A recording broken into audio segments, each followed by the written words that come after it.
firstly, I'd like to acknowledge that we're here today on Boomerang land that was never ceded, land that was essentially stolen. I'm from Wurundjeri Woiwurrung country, so in Brunswick, land that was never ceded, land that was stolen. And so we work as architects building on land where there is no treaty. So it's a big problem for us in the built environment how we solve for that. And I think that when we get to the Nightingale, we might talk about pay the rent and how we're trying to work through that. But, you know, I mean, anyway, great election result recently.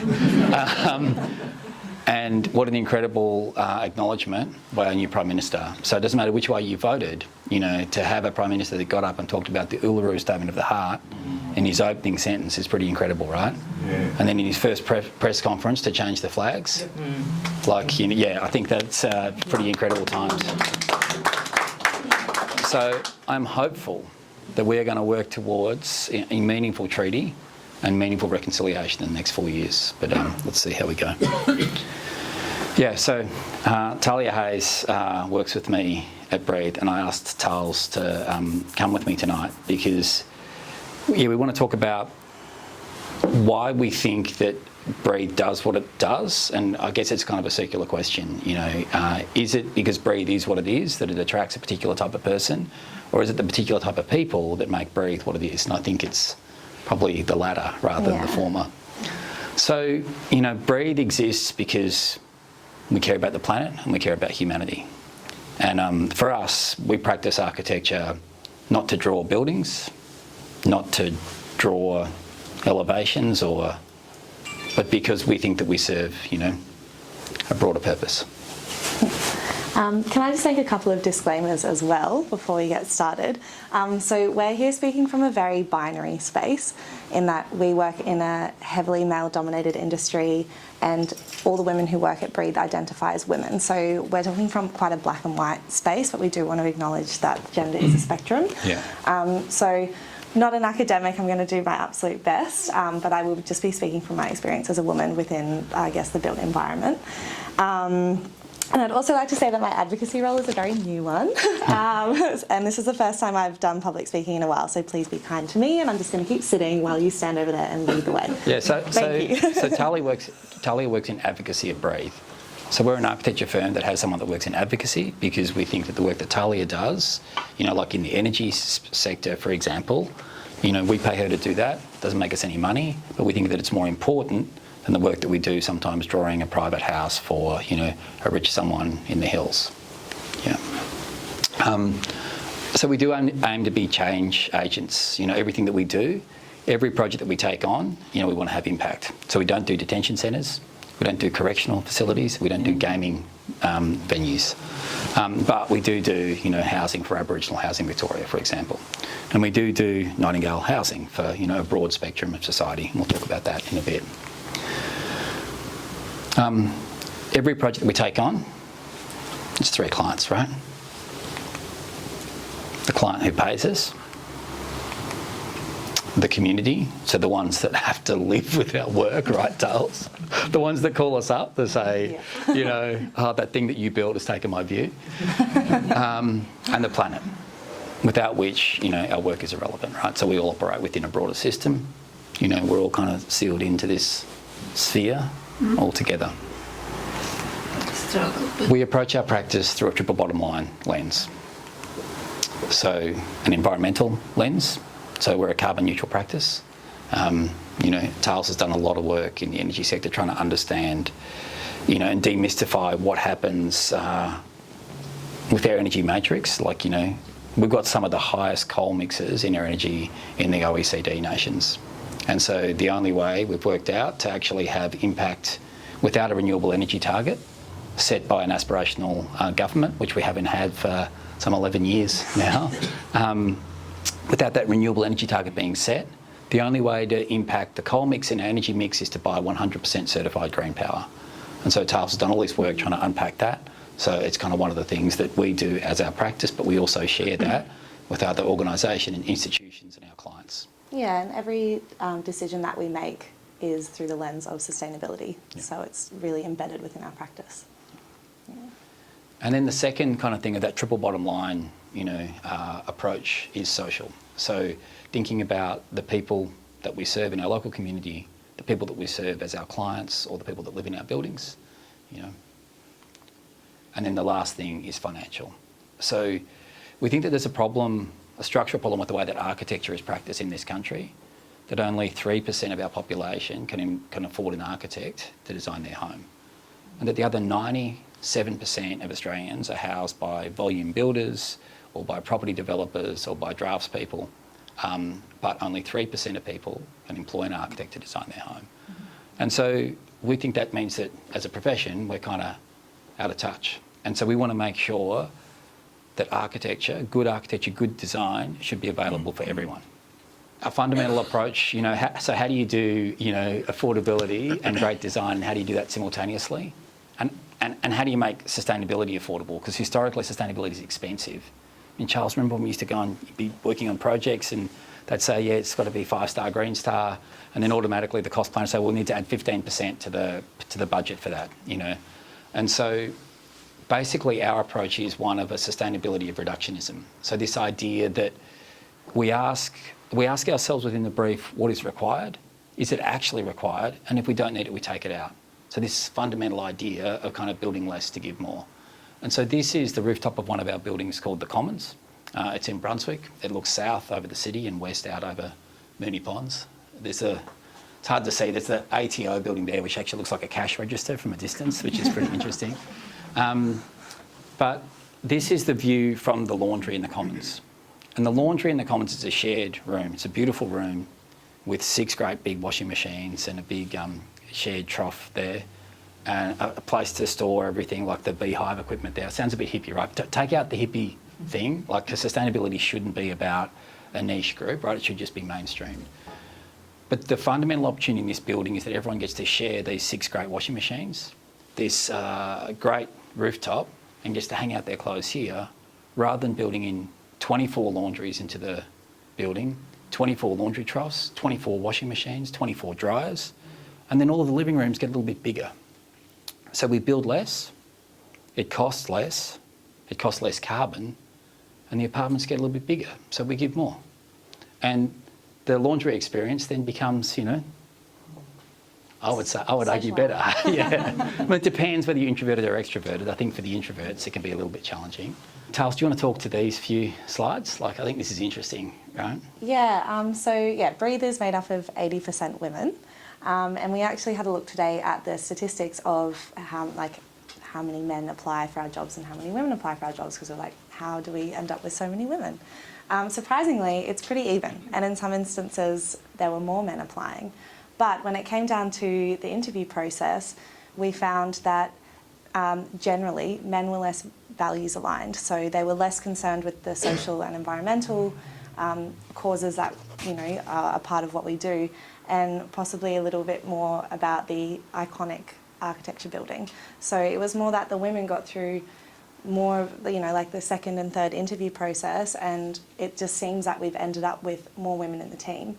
And I was also speaking to some of my fellow staff today, and a few comments they made, I did make some notes, I hope you don't mind, is that we're trying to create an environment that isn't necessarily centred around gender, specifically in such a male-dominated industry, and that it was more of a safe space where they could come and learn from other women, not just about architecture and design, but how to be in those spaces, how to talk to men, how to be respected, how to be listened to, when often in this space women's voices are just overlooked, and we have so many great ideas and so much to contribute. So I guess, we're trying to diversify, but it just so happens that we're literally trying to hire more men.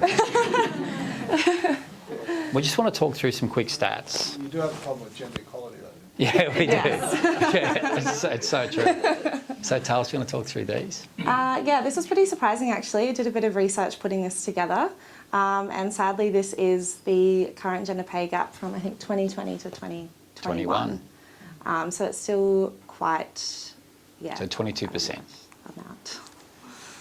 And men are twice as likely to be highly paid than women. So often in the higher up roles, CEOs, decision-making roles, it is predominantly bricklayers. men. Getting paid pretty well these days, actually. And then as a result, women will retire with less than half the superannuation of men because they're not earning enough, they can't put enough away, and then there's the whole other subject, which I can't speak to personally, on having children, finding childcare and being able to get back into the workforce. And not being paid superannuation In that while they're the time. primary carer. Yeah. Only 19.4% of all CEOs or head of business in this country are women, which is, pretty disheartening, pretty surprising to read. So we just looked at a couple of sectors that we believed and were proven are predominantly female-led. So the aged care sector is 82.2% female. However, That's a good news story, right? Still a 5.8% pay gap. Men are still getting paid more, even though it's largely a female sector. And same with early childcare, 88.9% of the workforce identify as female, and there's a 14.9% pay gap. So it doesn't matter if it is a role where there seem to be more women, they're just still not getting paid for the work that they're doing. So this is massively problematic, right? This is very interesting that these are caring, generally, professions that involve a lot of care. They're incredibly poorly paid, and then the leadership structure in there seems to be largely men, disproportionately men. When it should be the women making the decisions. Yeah. So I guess now we come to construction, a little bit more in line with the industry that we work in. So only 25.9% of the construction workforce identifies female, which is pretty unsurprising. And again, no surprise, there's a 30.6% pay gap. And I think at the moment we're seeing construction costs rise a lot. I think they've gone up by 25% in the last... 22.6% in Queensland in the last year. Yeah. Yeah. But interestingly, in the construction industry, this is a massive pay gap. So women are getting paid nearly a third less than men on average in the construction industry. So now we take a look at some of the women at Breathe. Talking a little bit more about the safe space. I guess I touched on this a little bit before. We are aiming to be a non-binary space, but at the moment, as I mentioned, all the women do identify as female. But we do want it to be a safe space for anyone on the gender spectrum and all of our LGBTQI plus friends. And we do have a few queer staff members, so we are trying to create a space where people can feel comfortable to learn and grow. I think that goes the same for anyone from any walk of life. I mean, what's interesting is that it's a pretty white workplace currently. Yeah. We're working on that, but I think architecture as well. This is a little bit maybe off topic, but it's a university degree. It costs a lot of money, so often it is white people who end up doing the degree. So that's a systemic problem, but we can talk about that another time. Let's not go into that. That's the other talk. And just quickly, I did have a few other comments that there was just a much greater opportunity for the incoming women to the company to learn from other women. So I think we'll try and diversify our gender spectrum, but I think women love to come to Breathe for a lot of those reasons. And here we have Tamara Belcher. So this is Tam sitting at the front. What's interesting is that if you Google Breathe Architecture, you'll see lots of interviews with me and lots of photos of me. But I'm a co-founder of Breathe. I'm not the founder of Breathe. So Tam's the co-founder with me. But interestingly, and I don't know why, but historically over the last 20 years, I think that I'm probably been seen 5 times as much as you, Tam, which is pretty interesting. Well, I'm happy to take a back seat. I think that's I'm happy for that. Yeah. Anyway, it's interesting that Breathe has always been. We started out as 50-50, and now we're kind of 80-20. So our projects are designed to have a positive impact. This is Nightingale Housing, one of the recent Nightingale projects, and it looks like a sea of concrete, and it looks super, super tough. But let me explain. Let me explain about sustainability of reductionism and what's good about this. So this is called Nightingale Housing, and this was bought just to the north of Nightingale 1. there was a planning permit in place for this site, and it was a 5-storey building. It was 55 apartments. It had 1 storey of basement car parking, and it covered 100% of the site. And then it extruded straight up 5 storeys. And it was a pretty tough, fierce urban experience. And the building was called the Bruce. I don't know why. Anyway, we purchased this site as part of a Nightingale project. And just like the former planning permit, we put 55 apartments in there. But instead of building it to 5 storeys, we took it to 8 storeys. And then, you'd like this, Alfred, we tucked it in and we pulled it in at the ground floor to create a colonnade through there. This is the upfield bike path along this line here, which is a really, really busy bike path. And it's really, and the train station is just up here, it's really tough to walk to. And so by pulling the building back in there, we create a place for the pedestrians to walk. And then along here, we create seats at all these kind of little spots for people to stop and sit. And then this really tough kind of, concrete thing here. And yes, for every tonne of concrete that we make, for every tonne of cement that we make, there is a tonne of carbon that gets emitted. It's just the chemical process. This particular concrete mix has 46% cement replacement. So we use fly ash and slag as a binding agent for the concrete, which is a byproduct of the steel industry. Then we flute the concrete. So it becomes like a heat sink at the back of your computer. So it means that it gives off more heat at night and it cools down faster. This is the train line through here, so it becomes an acoustic barrier through there. And because this is VicTrack and Metro land, for anyone that's worked next to VicTrack and Metro, it also has to be fireproof, so it achieves that. In here, we have planter boxes everywhere with Boston ivy and ficus. And underneath here is a 300mm UPVC pipe, which gets put down through the capping beam into the soil, which then allows the Boston ivy to send its roots down deep under the capping beam into the soil. And so the Boston ivy can climb all over this building. So at the moment, this thing, which has just been finished, sets back from the bike path, has a little plaza or piazza, which kind of creates some kind of urban space or some breathing room from this really dense kind of cycling path there, puts the pedestrians safely in there, gives the pedestrians somewhere to sit. And at the moment, the entire building is a concrete armature ready for plants to kind of occupy in a very, very tough part of Brunswick. So don't go there now. Wait 3 years and go and visit, and it should be beautiful at the moment. But we rely heavily on plants in our buildings to do a lot of the heavy lifting. I just want to take you through some of the projects that we've done at Breathe and some of the architects that have delivered these. So you would have seen after the Black Summer bushfires, the Prime Minister going to Cobargo to try and shake hands with the fire chief there.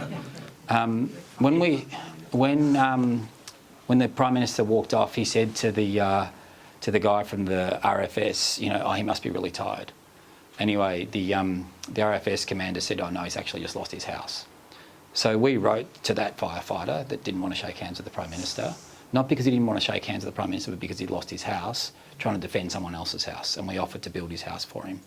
He wrote back to us and said, I'm fully insured, but one of my colleagues lost his house while he was defending the local hall with survivors in there. So he couldn't get back to defend his own house because he was basically hosing down the fire hall while there were people sheltering in place there. Him and his wife Barbara currently had 5 foster children, and they'd fostered about 18 children across their life. No, like 400. Oh, like they fostered heaps of children. Yeah, anyway, these people Yeah. are incredible people. Anyway, so he said, could he introduce them to us? And so Madeline Sewell, the head of the houses team, met with Dave and Barbara on Zoom, and spoke to them about had they lost their house, did they need some help? And they said, look, we do, but there must be someone else that needs the help more than us. There must be someone else that needs help more than us. They had like 2 young babies, like 3 other kids. They were incredible givers, and they'd lost their house defending it for someone else. So Maddie said, no, this is your turn, we're going to help you. And so Madeline got to work designing their house, and she put me on the phones, and I called every supplier I knew and asked them for donations. And so this was in February. So their house burnt down in December 2019, December 30, 2019. And in February, Madeline was talking to them. By March, we'd had all the materials donated. And by December 30 of 2020, they moved back into their home. So this project is incredibly humble, But, when we went up there into Cobargo, there were 2 houses that were complete. One was a kind of temporary building that looked sad, and one was this, which was built specifically for Dave and Barb. And Madeline said, we don't have a lot of money. We're doing a lot of this with donations. What do you need? And Dave said, I'd just really like to sit here and look out at the highway. And Madeline's like, why is that? And he goes, because the cops hide there with their radar gun and I get to see them booking people. So that's Dave's seat. He gets to sit in the window and watch the cops booking people. So these people are the best people ever. And to make it even better, the reason it's called the Cobargo Santa Project is because he is the town Santa. And his sleigh actually did burn down and he rebuilt his own sleigh before he got around to rebuilding anything. Yeah, so he's got a little golf cart that he built a sleigh around, and he drives down the main street of Cobargo this guy is incredible. These people are incredible. So this is a really simple project. This is a humble project. This is not Madeline's, architecturally award-winning work. And if you ask her what's the thing that she's most proud about working at Breathe, it's this project. So it's pretty simple. These days, looking down at the freeway. Fielders donated the steel. Fisher Paykel donated the appliances. This guy called Charlie Governors donated all the brick tiles.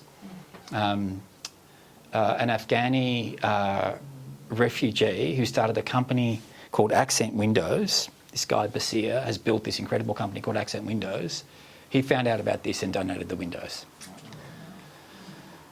And this is delivered by Madeline Sewell, and that's her favourite project. I'm not going to show you a $2 million house or a $3 million house. I'm going to show you that project. That's the thing that she is most proud of. Asylum Seeker Resource Centre. This is some pro bono work that Faith is doing for the Asylum Seeker Resource Centre.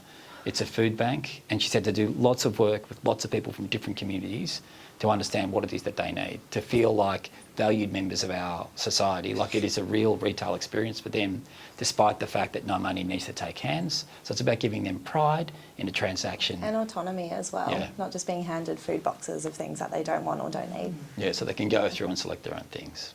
So, it's pretty simple at the moment. So that's just about to start construction. Thanks, Faith. Aboriginal Housing Victoria. So again, this is under construction. Don't mind the shonky render, sorry about that. And this is designed by Ali Galbraith. And again, one of the things that Ali did early on is work out what can we get for this project. And one of the things that we could get was carbon neutral bricks. So we designed everything. So it's just like the whole thing is like a study in bricks and working with Aboriginal Housing Victoria and Indigenous landscape architects. The Commons. And I want to talk about this project for a bit because this is before Nightingale. In fact, this was Nightingale. So Tam and I, this is when I was talking to Charles, right? Well, this great idea, Charles. We're going to design a new housing system. It's going to be, it's going to be great. It's going to be triple bottom line. It's going to be zero cars, zero carbon. It's going to be affordable and sustainable. And Charles is like, yeah, okay, cool, that'll be easy. So this project was called Nightingale. And the idea was that we would build a prototype building and then we would open it up for public tours. That we would bring Lend-Lease and Mirvac and Stockland and Frasers, and we'd bring them through this building and we'd show them that you don't have to sell apartments to investors, that you can sell homes to owner-occupiers and you can build community here.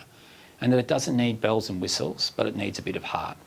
And so, yeah, this was a kind of an exercise in our, and then Charles was kind of right, because when we started this in 2007. In 2008, there's this thing called the GFC. And in 2010, it kind of washed all the way to Australia. And so we'd raised about $600,000 in equity between kind of Tam and I and 4 of our friends to build this project. And it wasn't enough. And we had to sell the project to some impact investors, and we found a great crew down St Kilda called Small Giants. So Danny and Barry came in and they took over this project, they funded it, and then we stayed on as architects to deliver it. But what that taught us, the financial failure of us on that, taught us that next time we were going to do it, we just needed more equity, Charles, that's all. So we just needed some more money. But anyway, one of the things that Danny and Barry did when they bought it was that they got a marketing team on board and they said, Nightingale's a dumb name. Let's call it the Commons instead. I think the Commons is a dumb name, but anyway. So it meant that I get to do the next project, which was Nightingale, which is fine. So this building stands on the site of a 1955 croissant bakery. And we sold the ovens that were in the croissant bakery, kept all the bricks, and all the bricks on the outside were covered with graffiti. And when we rebuilt the building in the foyer, we kind of reassembled those graffiti bricks into this kind of pixelated form.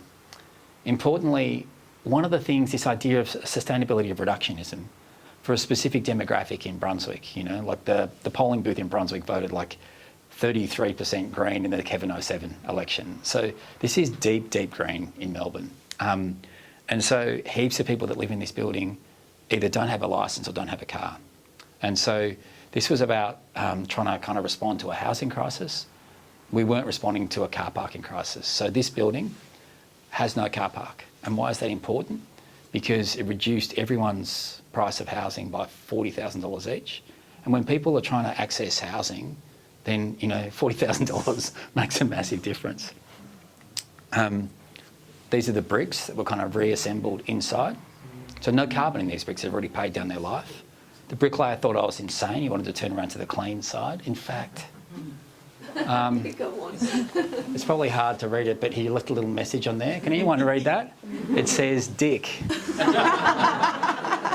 Because he's like, that's a stupid idea. It's going to look ridiculous. And I'm like, please, just humour me, Danny. And anyway, he did, but he left me a message. And I've left, his little note is still on there. This idea of reductionism goes through to everything that we do. So normally when you put in a fire sprinkler assembly, you put a cupboard on there and it says fire sprinkler assembly. So if you need to know where it is, it says it. So we just take the cupboard off, so when the fireman comes, the firefighters can just see that that's where the sprinkler assembly is. It's pretty tough downstairs, the Commons. Like it's not luxe, but there's a simple thing like a blackboard down here and some chalk so that people can communicate with each other, not on WhatsApp, not on Slack. And then all the windows and doors throughout the building are timber. So these are made in Carrum in Victoria. Out of Victorian hardwood. And then again, rather than putting the ceiling through, Bonnie Herring, the architect that put this project together, and their mantra the whole way through is, if I don't need it, I'm going to take it out.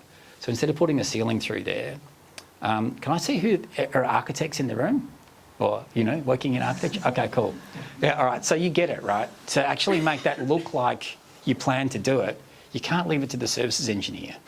You know, so what Bonnie did was that she made a reflected ceiling plan, which is what architects draw generally.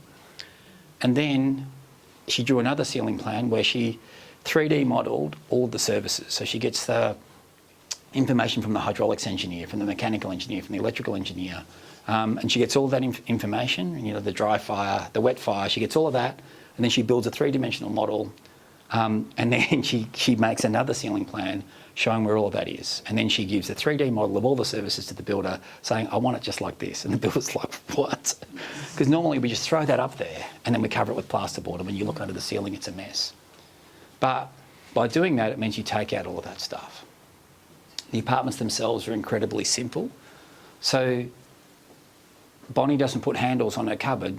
She cuts a hole instead. So she takes something out. The cupboards themselves are made of form ply. And form ply is used by the construction industry to form up concrete. So it's not meant to be made in joinery, but it's got plywood inside, made in Victoria with black plastic facing on both sides of it. Super, super robust. And we thought that people would come in and change it over time. No one has. This building was completed in 2013. And then you can see again, Bonnie's curated all the kind of, you know, the air extraction. And then where the concrete blade walls are, she just explosives the concrete blade walls and the plaster stops into it rather than covering it all. Totally imperfect, but also by exposing that concrete blade wall, the concrete then forms, just like this, part of the thermal envelope for that room. So once the hydronic heating gets this room to temp, it stays like a cellar, like at that temperature all the time. In the middle of each of the kind of ends of the commons, there are these kind of light courts and there's greenery which runs throughout all of this building. There's greenery at the edges of the building, and then rather than a 1.7 metre high fence so that you can't see your neighbour or talk to them, you get the opportunity to mediate your neighbour with plants. If you don't like them, you can have bigger plants. If you do like them, you can have smaller plants. And then on the rooftop, we've got productive gardens. And you've seen that from the kind of clothesline. This side, this western side, is the bit that I guess I'm the most embarrassed about this. And I think that this talks about our naivety at Breathe. So this was the first apartment building we did. And I feel like that everything else in the building is incredibly restrained. And when I get to here, I'm like, oh, look, it's the outside of the building next to the train. We should do something. So anyway, so let me talk about the good stuff about this. So don't mind the kind of architecture shenanigans on it. I would never do that now. I've matured a little. Alfred, you'd be happy to hear that. So class 1, Australian hardwood. This is ironbark and it's fixed with stainless steel fastenings. This goes grey over time. It doesn't require oiling or painting or staining, and it'll last for 100 years above ground. This is amperlite. This is made in Dandenong. It's fiberglass. It's not recyclable, but it does have a coating on it which lasts for 40 years and it can be recoated. So, and it doesn't rust or rot, so theoretically it lasts forever. In between that is copper fins. No powder coat, no paint, so that will last forever and will go green over time. Behind this amperlite is a 70mm cavity, and at the bottom of the amperlite is a little perforated copper fin which lets cool air in, and up on the parapet is a vent which lets hot air out. So as the sun comes around to the west and hits this wall, the air behind the amperlite heats, and it naturally, just through thermodynamics, vents out through the roof and it draws cool air in through there. So on the western side of the building, this building performs incredibly well. And like you, Charles, this building rates at 7.5 stars.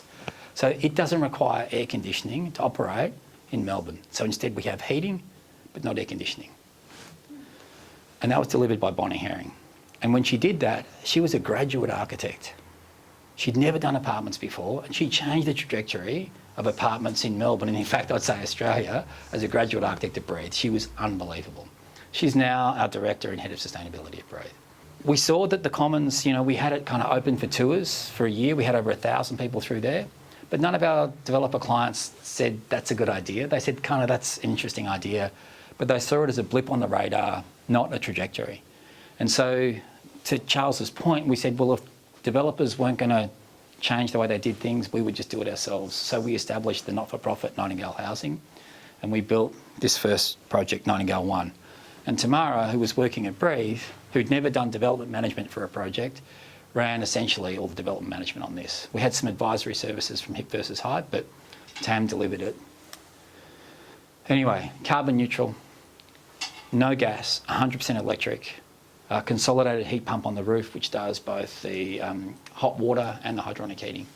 And this I'm much more happy with, because it's much less about an architectural aesthetic, and it's much more about a really kind of clear, simple building. And it's all about what it's doing rather than what it's trying to look like. So there's a little not-for-profit that works in here. So there's a 10 square metre cafe in there. They train homeless kids, in hospitality and transition them into housing and into work. It's an architecture studio in there, Branch Studio Architects. Nightingale Housing is in behind there. And these gates are opened up in the morning, and they've got little bluestone paving through there. So it's open through the day so people can circulate through. And there's a couple of toilets in there because the council don't build toilets anymore. So if you need a toilet, everyone in Florence Street knows you go to Nightingale. Upstairs, we've got all the apartments in there, and then they're facing south out into here. And then we've got little winter gardens there because in Melbourne, it gets a little bit cold. And then the seats are made from 100% recycled polyester. So it's re-spun out of PET bottles, out of Coke bottles. Recycled bricks, so again, bricks from that site, 1950, 1960 bricks. Bluestone from Melbourne, from Bamstone. Again, the water meter assembly and the fire assembly, all exposed, and then all the services exposed. So Fairley, that delivered this project, learned a lot from Bonnie, and then just added in some kind of, some more amenity on the way in. The stairs, they're clad in cyclone wire mesh. So I know this does look like a detention centre, but again, this was at the start of the project. And so all the creepers are climbing up here. And the thing about this cyclone wire mesh is that it ventilates very well. It's also only $5 a square metre. So it's actually kind of this strange, beautiful thing going up through the central courtyard. All the signage, there's no vinyl cut signage, no acrylic signage. This is water-based paint, hand painted on site by a woman called Carla Hackett.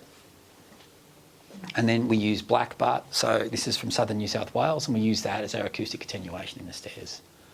And then the apartments themselves, again, that company, Bink, make our timber lift and slide doors. So we don't use aluminium doors because timber is much better from a thermal isolation point of view. And these are double glazed with a big cavity in between, and they have a gasket all the way around it. And you want to pull this big handle and it lifts the door up off the gasket and it rolls across there.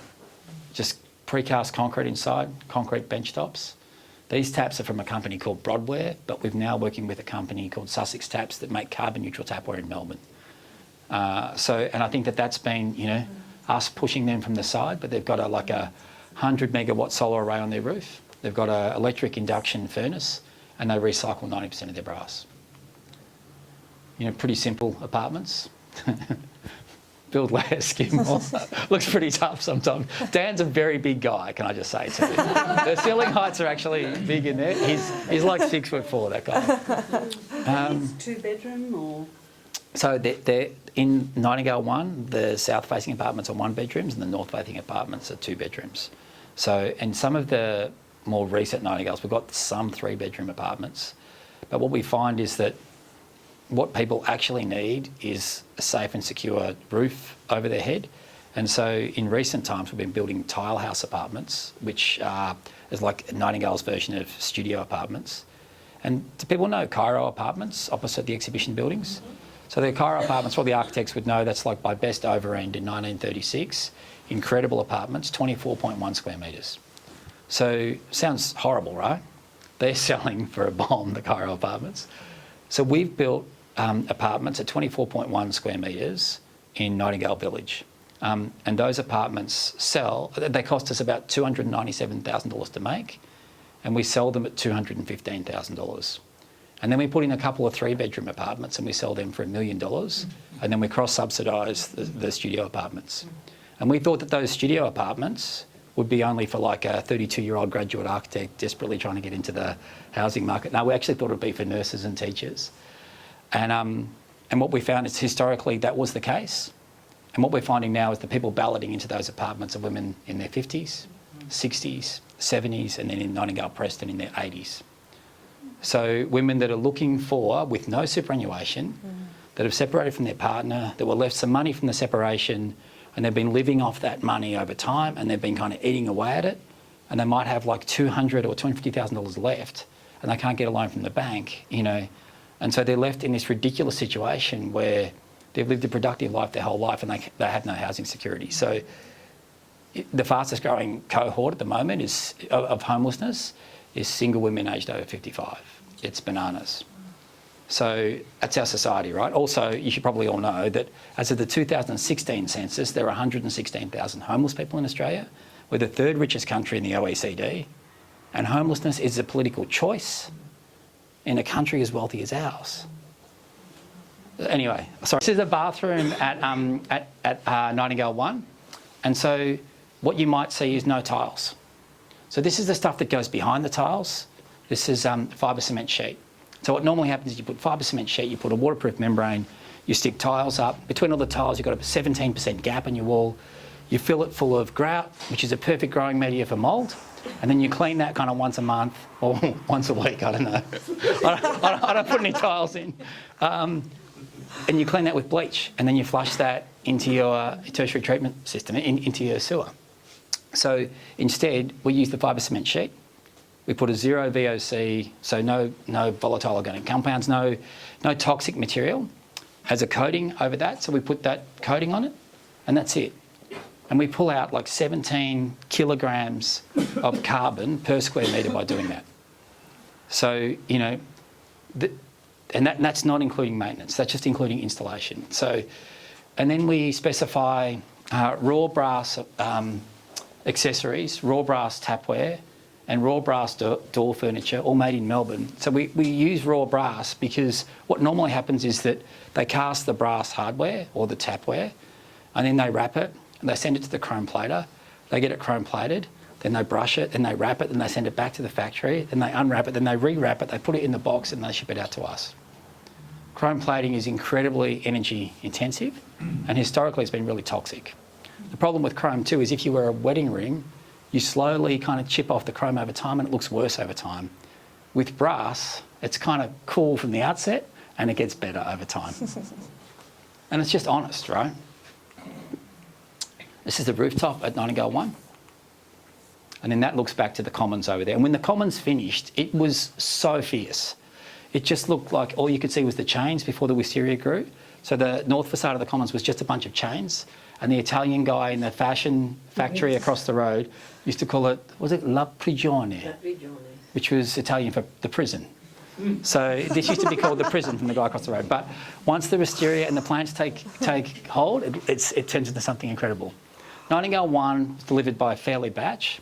Fairley Batch had just got a registration as an architect when she delivered Nightingale 1.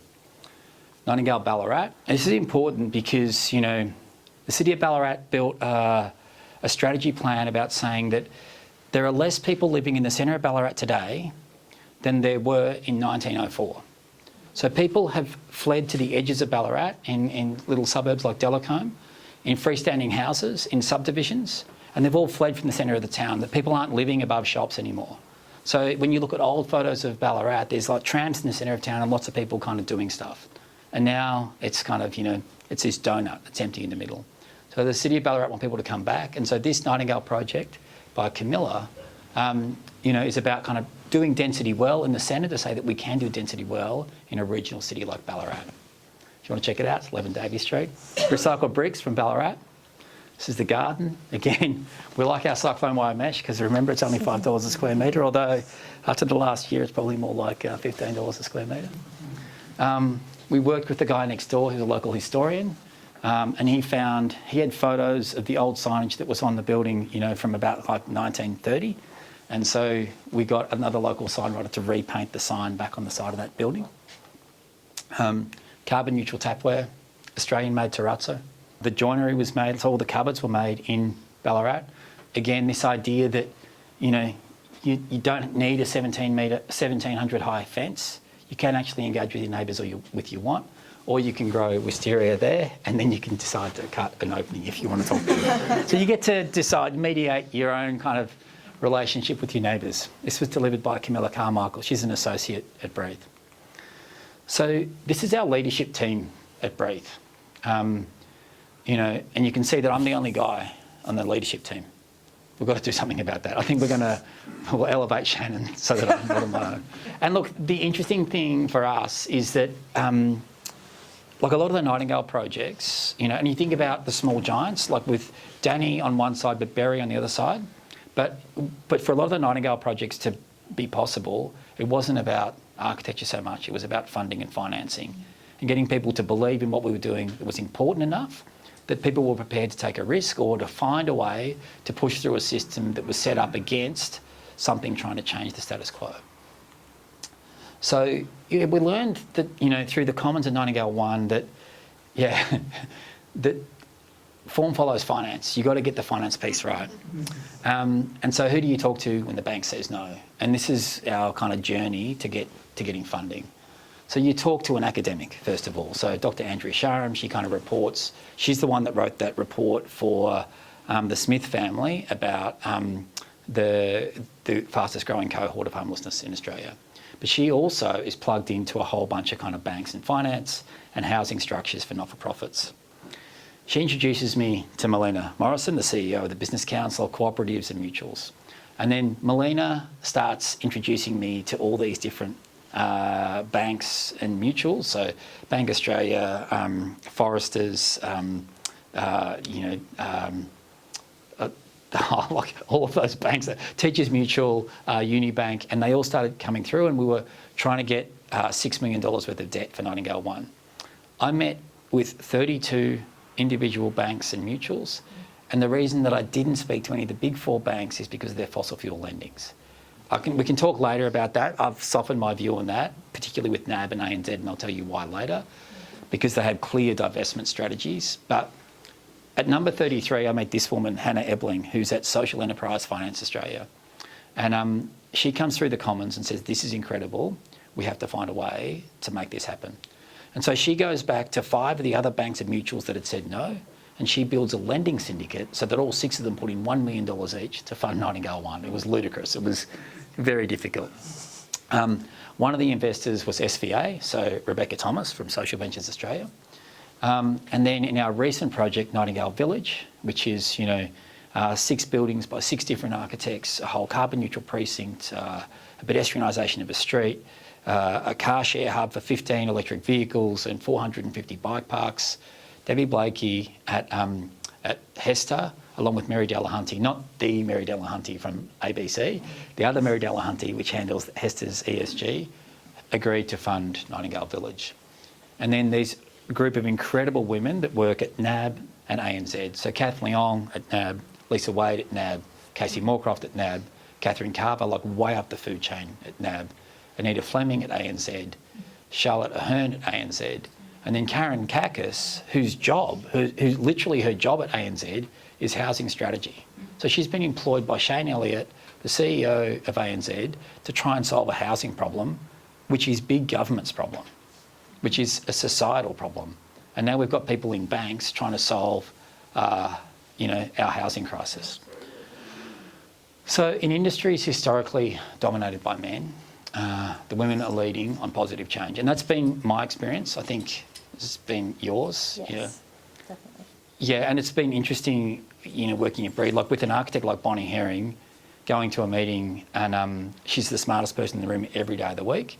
And literally a guy, that looks like me will ask a question, Bonnie will answer it, and then he'll turn to me and he'll say, so what do we do about this? And I'm like, I don't understand. Bonnie just answered it. And he said, well, what do you think? And I'm like, well, I don't know. Because I don't. But anyway, it's interesting. And I think also, Charles, did you want to talk about imposter syndrome? Yeah, I guess I was going to mention at the beginning, I feel like such an imposter being up here. Jeremy is trying to lift up all of us, particularly the leadership team, to encourage us all to get out there and speak and go and do these events so he can have a bit of a break. But all of us, Maddie, Bonnie, I don't think Fairley even wants to do any talks. Yeah. We all get so nervous. We don't think we're good enough to do it.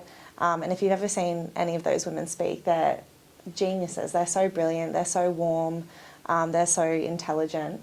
And they know so much about their topic. But we all struggle with imposter syndrome. And I think that's another reason why being at Breed is so nice, because we all uplift each other. We're all there to support each other instead of, sort of lording it over each other and going like, I'm better at this than you, why are you doing that? But even with that support and even with your support, we still struggle to feel like we are valued in the space that we're trying to occupy. Yeah, and I'm consistently, they are consistently the subject matter experts, and they're consistently telling me, I don't think I'm equipped to talk about that. It's nuts. So anyway, it's about people. All right. I think that's it, Tals. Almost at the end. So I think it's just up to all of us to empower women and non-binary folk and anyone else who isn't a man to step up into decision-making roles. I think we need to diversify. We've looked at the statistics. It's obvious that there aren't enough women in leadership roles. And we're smart. So, I think it's up to all of us to support each other and, help diversify. Okay, that's it. That's what we see. That's Thanks, Tals. Yeah.